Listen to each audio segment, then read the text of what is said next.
14 বছর পর সচল হচ্ছে ছাত্রদল কর্মী আবিদুর রহমান আবিদ হত্যা মামলা। এই মামলায় 12 আসামিকে আত্মসমর্পণের নির্দেশ দিয়েছেন উচ্চ আদালত।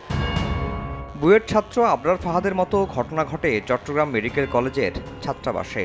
2011 সালে ছাত্রদল কর্মী সন্দেহে পিটিয়ে গুরুতর আহত করা হয় আবিদসহ 4 জনকে। 2 দিন পর চিকিৎসাধীন অবস্থায় মারা যান চমেক ডেন্টাল ইউনিটের 3য় বর্ষের শিক্ষার্থী আবিদ।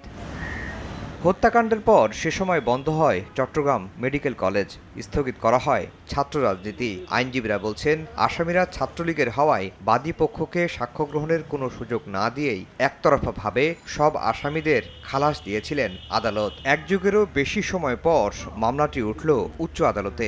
আত্মসমর্পণ করতে বলা হয়েছে নিষিদ্ধ সংগঠন ছাত্রলীগের 12 আসামিকে।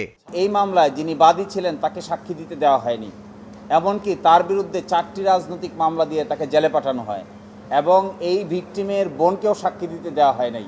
তারা নিজেরা কয়েকজন মেডিকেল কলেজের কর্মকর্তা কর্মচারী শিক্ষককে সাক্ষী নিয়ে সকলকেই বেকসুর খালাস দিয়ে দেওয়া হয়। বিচারের নামে প্রহসন করা হয়েছে দাবি করে ন্যায় বিচার চাইলেন নিহত আবিদের ভাই। যারা আমার ভাইকে পিটিয়ে এভাবে নির্মমভাবে হত্যা করছে তাদের যাতে রাষ্ট্র এবং আইন সর্বোচ্চ শাস্তি দেওয়া হোক, যাতে এইরকম বিচারহীনতার নৈরাজ্য যাতে বাংলাদেশে আর না ঘটে। 12 জন আসামির অনেকেই বর্তমানে চিকিৎসা পেশায় নিয়োজিত বলে জানিয়েছেন আইনজীবীরা। রিভিশন মামলা শুনানি অন্তে আফজাল হোসেন, সময় সংবাদ, ঢাকা। ছাত্রদলের কর্মী হিসেবে